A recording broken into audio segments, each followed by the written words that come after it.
Hey everybody, Frugal Farmer here. This is barn board art. I'm getting this down where I can do it in production. What I want to do is carry like 10 of each, like 10 of these Canadian.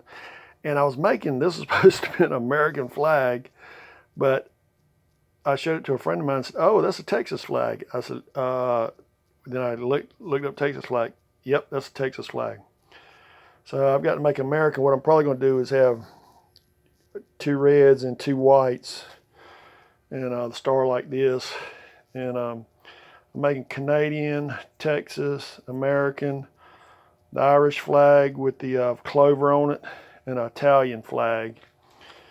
And I'm gonna carry them to the flea market and sell them. These real easy to make, and they look pretty decent on this barn board. And I'll show you one that's finished.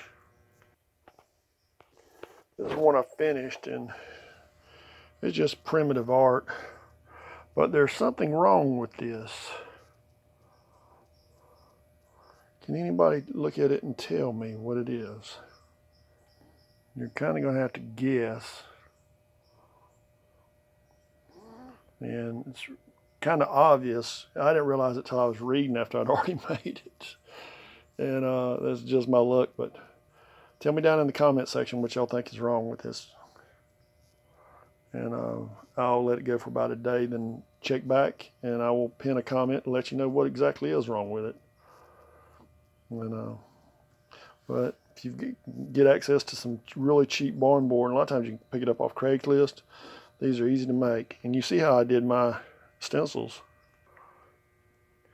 I pulled that shape off the computer and cut it out with scissors. Then I tacky sprayed it and glued it to this cardboard, and then all I did was just fasten it down with thumbtacks, and just did a light spray on it. I probably sprayed it 3 times. It's probably dry, but I'm just going to wait till tomorrow, because I've got to cut out like 3 or 4 of these where I can do them quickly and get them out of the way. So I've still got some more cutting out to do. And you can see I did that star the same way. Fortunately, on the Texas flag, you only need 1 big star, and that I used just some leftover paint I got, and I dabbed it. And but these will just be porch art. I don't think they're too bad, but I'm probably going to have, I've got 5 different flags I'm making, probably 10 each, so that'll be 50 I'll carry up there with me, along with some old signs. My old signs are to draw people in, so we'll see if I can get some people coming up there to check me out. Thanks for stopping by. Come back again when you will. Share, comment, like, hit that subscribe button. God bless.